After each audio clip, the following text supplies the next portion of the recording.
Assalamu alaikum, everyone, and welcome to another episode of the SIL Legal Lounge podcast, Let's Talk Law, a show where we talk about different areas of law and policy in a frank and easy to understand manner so that everyone can end up learning something new. My name is Nida Tareen, and I have been a legal educator. I'm also the principal for the School of International Law, and I will be your host for today, as always. Our topic for today is one which is extremely popular and everyone's talking about it, but we're not entirely sure if everybody understands it. And I admit I am one of those people, and that is why I have my guests here with me today who are going to hopefully break it down for all of us in a manner which makes the topic a lot more easier to understand. The topic is on cryptocurrency and Bitcoin in Pakistan and the opportunities, the risks, and the regulation. Which is required for this. My guests for today are both experts on the topic. We have with us Sami Qureshi, who's an advocate of the High Court in Pakistan with over 8 years of experience. And alongside his courtroom practice, he's also built hands on experience in Pakistan's emerging digital asset space and regularly advises clients on regulatory positioning and compliance under the country's new Pakistan Virtual Asset Regulatory Authority.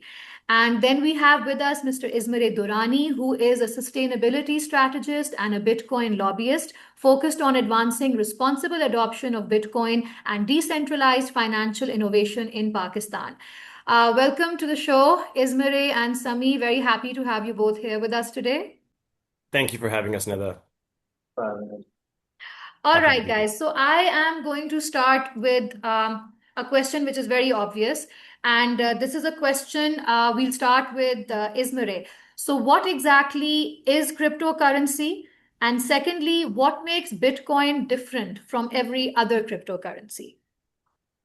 Right, that's a good question, Nida. Thank you. Before I answer that question, I do need to explain that the current problem that the world is facing, and Pakistan as well, is a money problem. And the solution to that is fix the money, fix the world. This was solved in 2009 by the introduction of Bitcoin, a cryptographic program or script that was independent, available to the public, not held in any central service, and completely decentralized. So people started downloading that protocol and installing it on the systems and creating the very first node network setup. There's only 21 million of these coins ever. So it's a fixed supply. This happened in 2009, January. And it was the introduction of the first digital, cryptographic, independent, decentralized, public currency or digital currency or a store of value. After the introduction of Bitcoin, many companies and organizations and foundations saw this as an advantageous introduction to the system, and they started copying that script and creating their own cryptocurrencies with various different names. So there was foundations; these were centralized, controlled. The supply was not fixed the way Bitcoin is at 21 million. It means the supply can be changed. And it was held on central servers of these organizations and foundations. And they were literally Xerox copy paste of Bitcoin. And as the years have passed and progressed, these numbers have grown into hundreds and thousands now. And there's a lot of noise around cryptocurrencies, but essentially, Bitcoin was the premier first public, decentralized, cryptographic store of value and mode of exchange, which means money or currency, digital currency. All right. So, Sami, why has cryptocurrency become such a widely debated topic in Pakistan? I think we had different viewpoints. Pakistan did not have a virtual asset regulatory authority up until 2025. In 2025, we established PAVARA, Pakistan Virtual Asset Regulatory Authority, which covers the full life cycle of virtual asset service providers. It covers licensing, regulation, supervision, enforcement, and it does not only addresses the cryptocurrency, it also covers the different digital assets, digital wallets, for example, and stuff like that. So I have a question, which I'm going to ask very frankly, because a lot of people asked me to ask you this question. And please forgive me if I'm saying anything incorrect. So critics say that crypto is mainly used for scams, for money laundering, and for tax evasion. Are these concerns fair or are they exaggerated? Let's start with Sami. Uh, these concerns may be valid if you don't have a regulatory authority. For example, just like I mentioned before, Pavara came into existence last year in Yeah. Pakistan. So before that, it might have been possible, but now it is very difficult because one of the areas which Pavara focuses on is regulation. It sets the rules. Capital requirement, AML, which is money laundering law, and CFT compliance. So it has to oversee all of that, and it ensures that there is no such illegalities or irregularities happening. So basically, it is their domain, and they are the people who are going to regulate it. So, Okay. although that notion is has its basis, but once you have an authority which is basically uh, regulating the whole system, then that confidence comes, and you are able to, yeah. All right. Ismail, would you like to answer this question? Absolutely, love to chime in on that. Thank you, Sami. That was a very good explanation of Pavara, and we're actually very happy that Pavara has been set up in Pakistan, and it was much needed. It was very important, and we're very happy that actually Pakistan's taking a progressive step towards compliance and safeguarding the citizens against scams and fraud. And I think just a quick recommendation before I go forward is that maybe Pavara could be the educational center as well and send out text messages and emails to the general public to be aware of crypto scams. So that's really important. I think we can play an important role in that, and and we would love to provide support for that and help you with that and spread the word. But coming to scams and cryptography and crypto, see, to understand scams, we need to understand money. Money traditionally was a network of trust and honoring that trust and settling the payments at the end, right? Humans have devised very creative ways for the last few hundreds of years to create scams, and the trust in money is connected to that. When gold was the standard and silver was the standard, gold was diluted as well with other metals, and people were scammed. And then obviously people went for these letters which were sealed and stamped that they received pure gold at the other end. And then wars came in, and then people were trying to fund those, and then the gold and silver's quality was depleted. So that was a scam in itself as well. And over the years, so humans have created different device techniques to scam other people, whether crypto or Bitcoin or money exists or not. Fair So point. that has been happening in the past. Currently, the whole I think controversy or debate around whether it's a scam or not, it's if you use money or Bitcoin or even crypto for that matter in the correct way, if humans do that, then there would be no scam. There'd be no pyramid schemes. But businesses are used as a scam. Stocks are used as a scam. Commodities are used as a scam. Housing, real estate is used as a scam. Gold is used as a scam. So the usage of Bitcoin or crypto can be used as scam. That's a question for down to the ethics and morals of us as a society of stopping the usage of that. So anything can be really used as a scam. Yes. The other cryptos, though, compared to Bitcoin, like I said earlier, don't have a fixed supply and have a centralized command and has a CEO and are so stored on servers. The difference between Bitcoin and other cryptographic currencies is that Bitcoin has a fixed supply. And for it to be released, and it's decentralized, for it to be released into the market, no one can create more Bitcoin from thin air. Um, it's limited at 21 million. Only 95% of this complete supply has been released. When all 21 million blocks are released, there will be no more blocks to release. So, other companies, because there's thousands of cryptographic companies out there. Previously, um, Bitcoin was used. Bitcoin is very transparent. The wallet addresses are very transparent. Interpol intercepted criminal organizations and has apprehended over 1,400 plus different criminal organizations and acts and shut them down because it followed their wallet addresses to the originators, and they were using multiple different addresses. So it's very transparent, Bitcoin. Other cryptographic currencies, not so much. Again, why? Because they're not decentralized. All They are right, so just centralized. sorry to interrupt you. So you're saying Yeah. that Bitcoin is very transparent. So let's just Yes. focus on Bitcoin for a bit. Yeah. Despite it being transparent, there's a lot of uncertainty about Bitcoin as well in Pakistan. Mhm. So why do you think that is? It's because people don't understand it. That's the main thing. What the people don't understand, they fear it.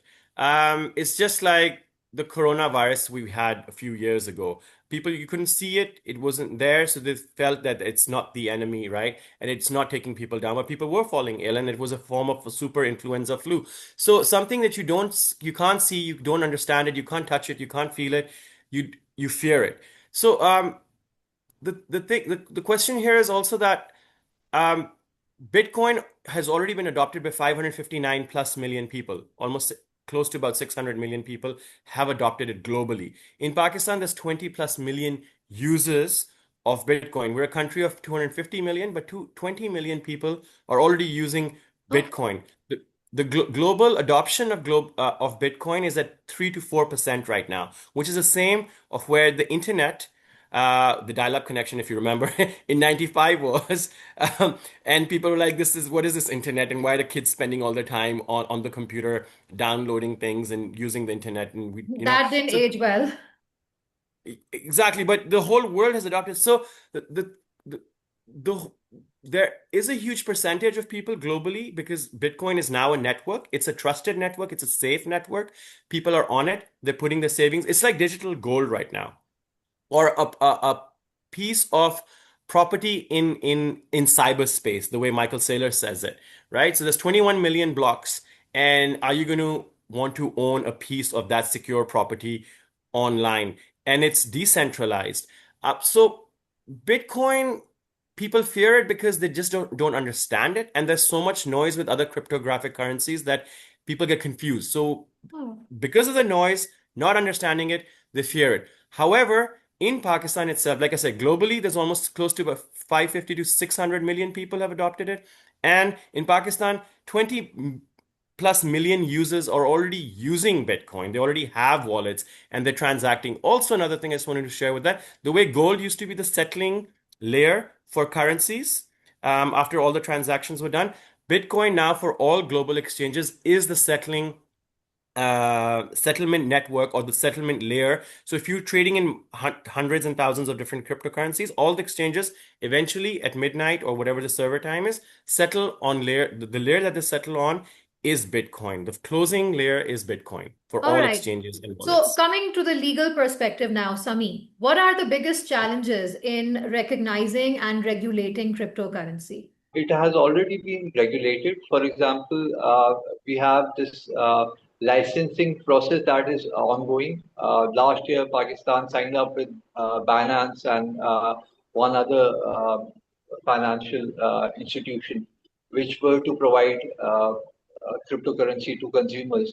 And this year, I think uh, earlier this year, we had Pakistan enacted Pawara Act 2026, through which we have very stringent regulatory mechanisms, and there are, for example, like we were just mentioning, uh, anti-money laundering and FATF compliance laws. So the service providers are required to monitor suspicious transactions and uh, report them directly to FATF travel rule for transfer appointment compliance officers. and stuff like that. So we have an ongoing process, but once we have an institution working as a service provider in Pakistan, only then we'll be able to understand what we need to introduce. It's a very initial stage, so it would be very it would not be something that I would like to comment right now. I would like to have some precedent before me, after which I'll be able to So we need comment more on that. time. Essentially, we Yeah, need more time. it's in a very initial process. We don't even have service providers. So once we have service providers, only then we'll know what we need to correct, what we need to regularize. But okay, we've talked about, how Bitcoin or cryptocurrency, they have a vital role to play. But we all know that Pakistan has its own set of challenges.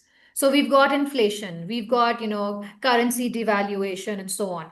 Does Bitcoin have any role to play, Ismire, in addressing these issues, or is that a very unrealistic expectation? Absolutely. It's a very realistic expectation. We've already submitted a paper where we've calculated between 5 to 8 years if Bitcoin is adopted and create a strategic Bitcoin reserve is created in Pakistan, like El Salvador. And I believe the top team in Pavara have been to El Salvador and mapped the process and the way El Salvador's approach to creating a legal tender out of Bitcoin So and the we're taking strategic their reserve. example, basically. Absolutely, it's been mapped. They already have the leadership team already understand it. So very good team, Pavara is. They have our full support, and I think they're doing great work of bringing legislation and standardization. And they also understand how Bitcoin works. So Bitcoin has a role, is inherently is a deflationary tool. So to answer your question, right? Because the way Islamically or through Sharia or Quranically, or to understand the way money is currently created, the layer one of money creation is a riba-based system. It's created and it's lent out by the central bank, by the Federal Reserve, and lent out to the central banks in the US, and then they lend it out to other banks. And that's how money is created. There's 200 countries in the world, and that's how money is created everywhere. The very principle of money creation is riba based, interest based. So, layer one of money creation inherently is riba, has inflation built into it, and it devalues everything and your purchasing power really and economies, and that's why you need multiple institutions to step in and bail us out every year. With Bitcoin, if we were to have a strategic reserve, because of its limited supply of 21 million coins, it's a deflationary tool. So against the dollar, against the gold, against all other macro assets, because there's multiple macro assets in the world, um, Bitcoin has moved from silver, it's replaced silver and moved between silver and gold now as the seventh largest macro asset in the world. After gold, then it's art, then it's commodities, real estate, and then you also have shares and stocks, right? So Bitcoin currently is the seventh largest macro asset in the world because of its deflationary value of having fixed supply. You cannot print more Bitcoin. You cannot introduce more dollars or more gold or more diamonds or more silver uh, like Bitcoin, like into the market. So Bitcoin has a fixed supply. Because it has a fixed supply, it is a deflationary tool.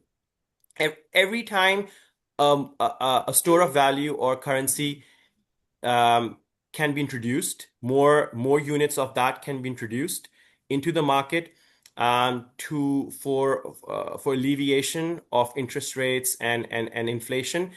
That in itself creates inflation, right? So having fixed supply creates deflation.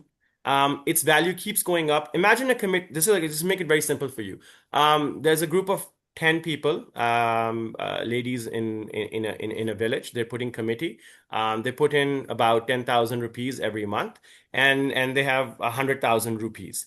If that money was to not lose its value every year, which is 12 to 17%, right? Every year they would have 100,000, 100,000. They'd probably in 10 years they'd have 10, they'd have 1 million rupees. But because of inflation, the buying power of that million rupees in that committee would go Stays down the same, and yeah. does go down. But with Bitcoin is because it's a deflation to the value, buying power has gone up now. Before you could buy an Apple, then you could buy a phone. Well, I've connected the phone and the Apple over there, but you could buy a cup of coffee But and then you could Ismail, buy it a mobile sounds phone it sounds and a almost PC. too good to be true, doesn't it? But it's true. And it's happening. And if we don't, and if we hadn't adapted, and if Pavara wouldn't have been set up, we would have been left behind. The network is moving ahead.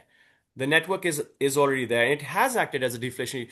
3 years ago, you could not buy an apartment with one Bitcoin. Now you can buy a house with Bitcoin, one Bitcoin, Oh, because the makes value is. makes me feel bad for not having learned about this a little earlier. 3 years ago, if you would have got a Bitcoin, even at let's say 10,000, or when it was at $5,000, that would be $60,000 now. Yeah.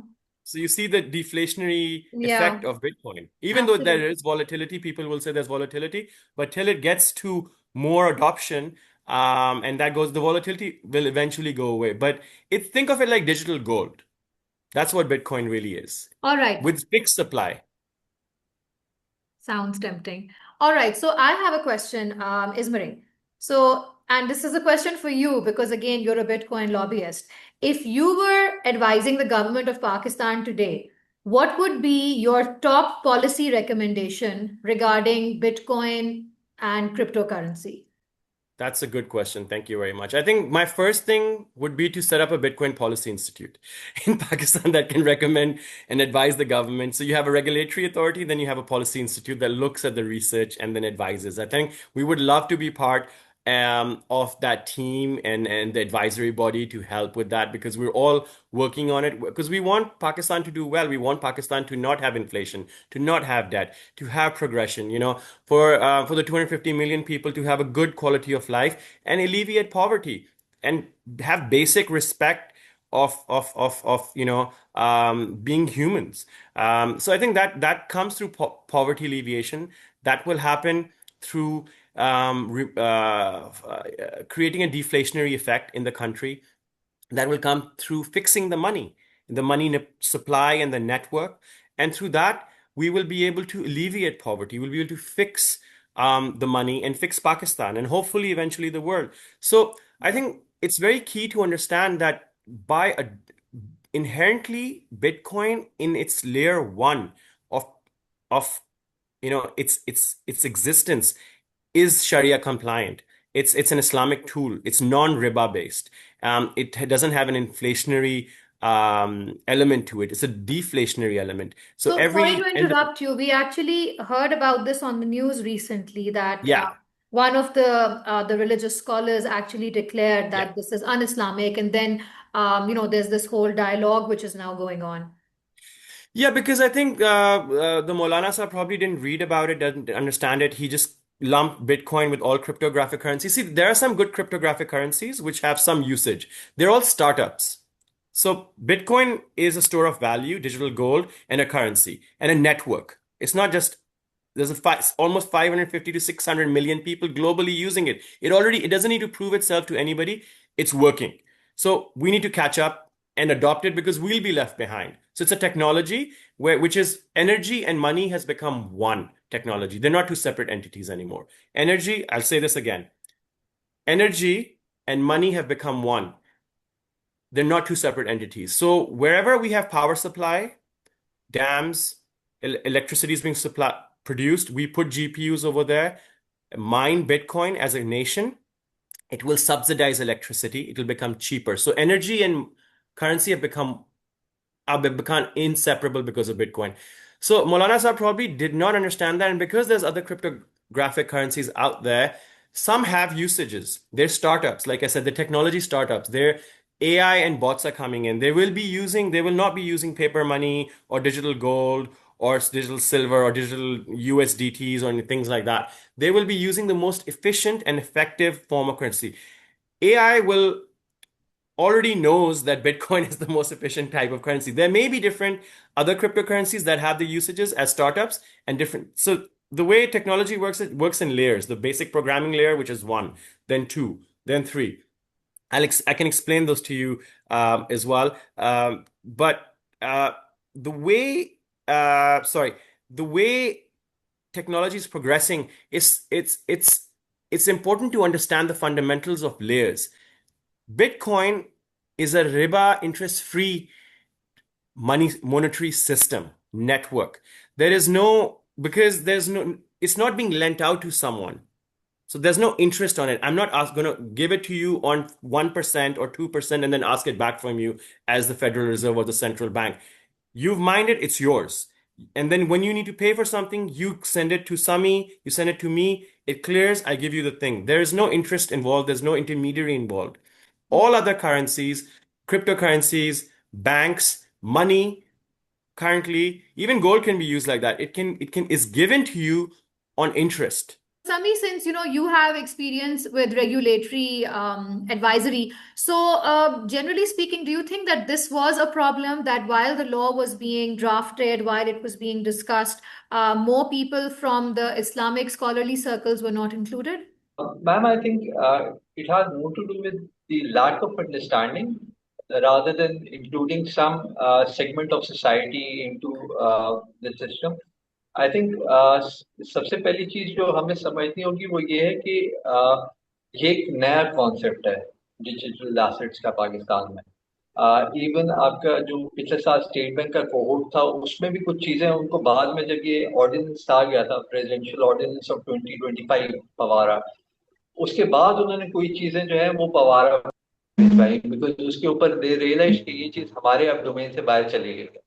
और यहाँ पे जो जैसे अभी पहले भी सवाल में बात हो रही थी कि लैक ऑफ अंडरस्टैंडिंग ये है कि जहां तक मैं अभी तक क्रिप्टो करेंसी को समझा वहां पे हर cryptocurrency in itself different है और डिफरेंट एरियाज को टारगेट करती है। आपके पास एक मीम कॉइन्स है जिनकी जो जिसकी सप्लाई है वो बहुत ज्यादा है, उसका आपको कुछ पता नहीं कि कितनी एक्शन सप्लाई है। सो आप सबको एक ही जुमरे में लेबल कर दें, आई थिंक वो एक लैक ऑफ अंडरस्टैंडिंग की वजह से ही हो सकती है। बाकी जो इस पे एक्सपर्ट्स बैठे हुए हैं, जैसे आपके पास अब रेगुलेटरी अथॉरिटी है, सो आई एम श्योर कि वो इसके ऊपर कुछ ना कुछ काम इसके ऊपर कर रहे होंगे, जहाँ पे इसका कोई सेमिनार कर रहे होंगे या उनको कन्वे कर रहे होंगे कि नहीं ऐसी चीज नहीं है। बिकॉज पर्पस ही पवारा का यही है कि वो रेगुलेट करे और लाइसेंसिंग करे। जितने भी आपके कोई चीज अगर पाकिस्तान में फंक्शन नहीं कर सकती कि अगर वो इस्लामिक लॉज के अगेंस्ट हो, ये आपकी कॉन्स्टिट्यूशन में लिखा हुआ है। सो पवारा इंश्योर करेगी कि इस तरह की कोई चीज ना हो रही हो, और इसी वजह से जो उनकी स्क्रूटनी मैकेनिज्म है जो लाइसेंसिंग का है वो बहुत ही सख्त है। उसका अगर आप देखेंगे तो बैकग्राउंड चेक्स पे बैकग्राउंड चेक्स है, कोई बंदा उधर सिर्फ अप्लाई नहीं कर सकता। I know people who have applied in January और अभी तक उनकी जो है स्क्रूटनी नहीं कंप्लीट हुई बिकॉज वो बहुत ज्यादा स्ट्रिक्ट मैकेनिज्म है। एंड आई थिंक वो ही रिक्वायरमेंट है इस वक्त हमारे मुल्क में, बिकॉज Okay. पूरी दुनिया इतने आगे प्रोग्रेस कर रही है डिजिटल एसेट्स में कि अगर हम इस वक्त ये ना करते तो शायद हम बहुत पीछे रह जाते। Hmm. All right. Okay, so I think that was very helpful. काफी चीजें इसमें जो हैं clear हुई हैं, because I started recording this with the confusion के is it even legal? And from what I've heard from the two of you, it's very much legal. It's very much being regulated, and in fact, now's the time to possibly get into it. Once Absolutely. License यहाँ पे service provider, तो अगर जब service provider आ जाता है तो फिर it's legalise, फिर आप जाके खरीद सकते हैं। Yeah. और आई थिंक लास्ट ईयर दिसंबर में ये हुआ था, तो आई थिंक अगर इसके ऊपर काम हो रहा है तो बहुत ही ज्यादा सख्त किस्म का इसके ऊपर बैकग्राउंड चेक्स पे बैकग्राउंड चेक्स हो रहे होंगे। तो hopefully in the future we'll have a service provider जिसकी बेसिस के ऊपर यहाँ पे लोग जो है क्रिप्टो करेंसी में बाय और सेल कर सकें। All right. So, do we have any ending comments from our guests, Ismire? So the small conclusion would be that Pakistan should embrace responsible innovation and not blind adoption. We shouldn't reject technology because it carries risk. Every major innovation, from the internet to mobile banking, face similar criticism. Regulate it, educate people, protect consumers, encourage innovation, and that's how Pakistan can become a regional leader. And having the Bitcoin Strategic Reserve and the Bitcoin Policy Institute will really add value to Pakistan's graduation from where we are to a mid-tier economy. Thank you very much. All right. Thank you so much, Ismere. Sami, would you like to say anything before we wrap up today's episode? Ma'am सिर्फ एक चीज add करूंगा कि over regularisation भी जो है it could also be harmful.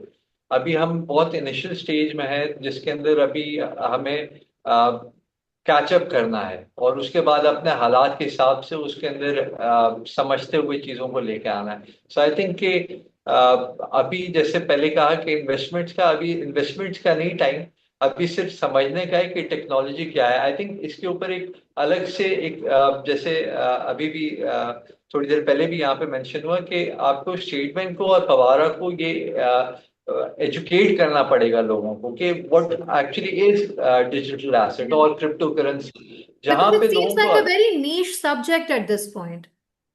Because जहां तक मेरी समझ है वो ये कि ये डिसेंट्रलाइज्ड होता है।